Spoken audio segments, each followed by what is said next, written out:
Daniel Trayton with his speech, Bowling Green Lane, Bowling Green Lane, Daniel Trayton.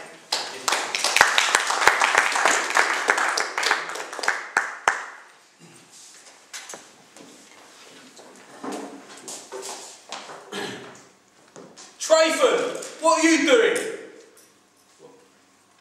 Well, I'm going to work at my uncle's graphics company, sir. That's what Mr. Deidros said, my head of year. What does he do? Well, it's sort of printing, sir. That's what I responded. Oh, okay, intriguing, Trayton, intriguing. That's what I remember about the conversation. So, 4 weeks later, I started my work experience. In England, we have 2 weeks work experience, so you're 15 or 16, and you get sent out somewhere, and hopefully you get a job, or you can go on to university, you just tick it off, it's part of the curriculum.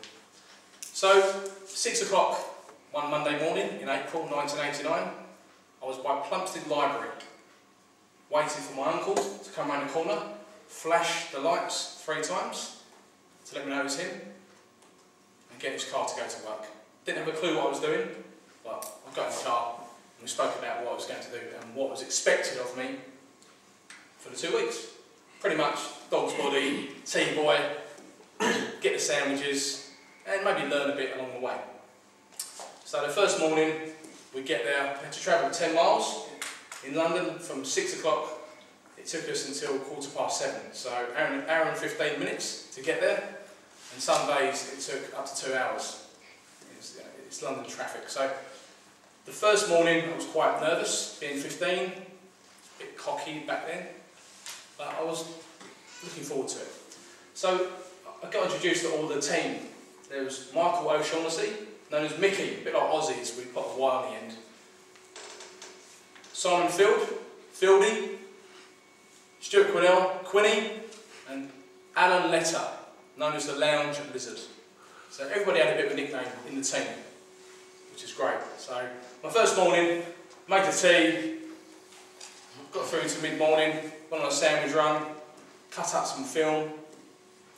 And what we did in the company at the time was make everything to do with printing before it actually got printed. So it's making the film, the plates for the printing presses, so it's called reprogramming.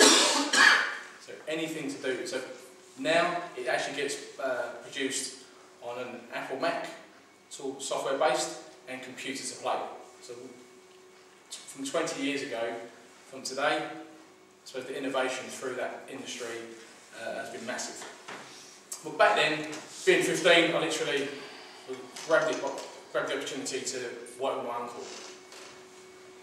After lunch, the managing director came up to me and said, "You've got to go on an important errand." So I said, "Oh, fantastic, sounds great." He sent me down to Ironmonger to buy some screws, some nails, some sky hooks, and a left-handed screwdriver. So being 15, I walked down to the Ironmongers, asked the guy behind the counter for 4 items, and he said to me, "I don't think I've got any sky hooks today, but I may have some next week." I said, "Okay, well maybe I'll come back next week." And I've only got right-handed screwdrivers, so I wasn't too sure if I should actually buy the right-handed screwdriver at the time. I go back to the managing director, and he actually said to me, "You've done very well, maybe you go back tomorrow and get the right-handed screwdriver." So I said, "Okay, thanks very much." So make sure it's a Phillips head.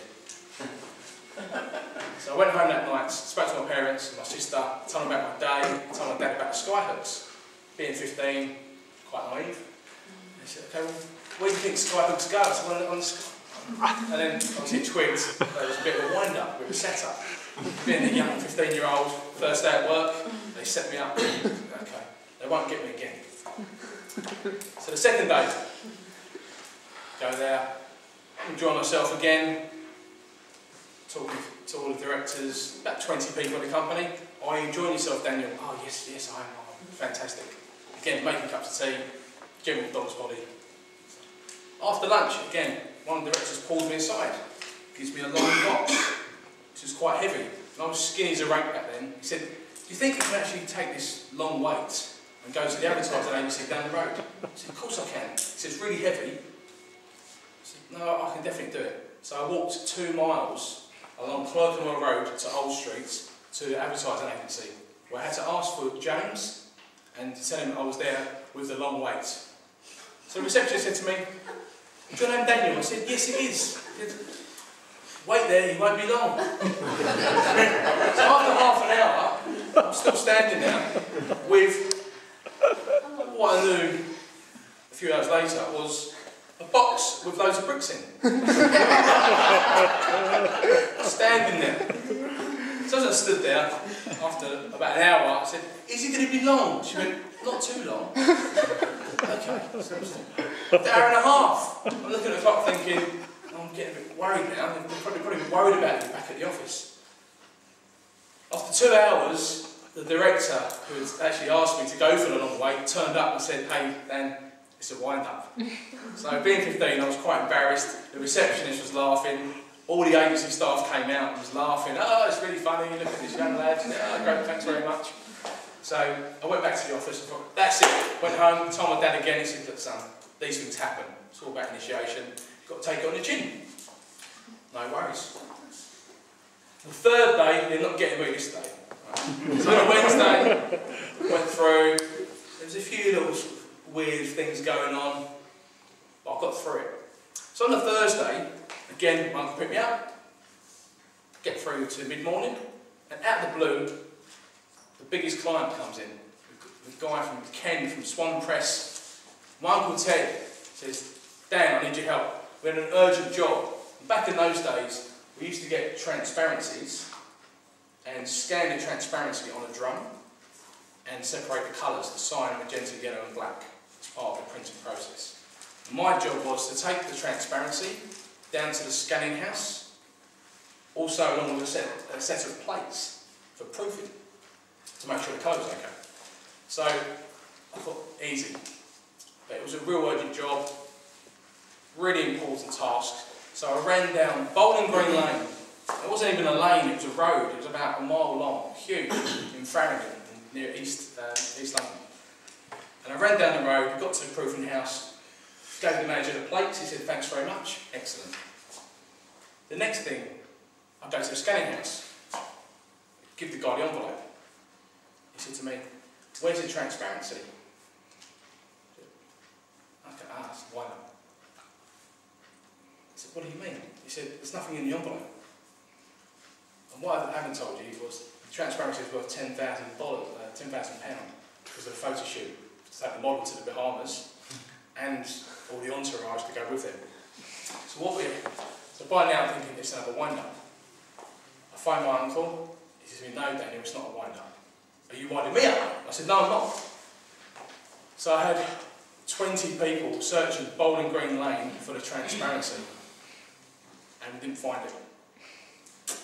So I went home that day feeling quite worried, feeling really guilty, and luckily for me, the other apprentice who worked there, his dad was the client, and he phoned up the photographer, and he managed to get a spare transparency, which is similar. There was no copies back in those days.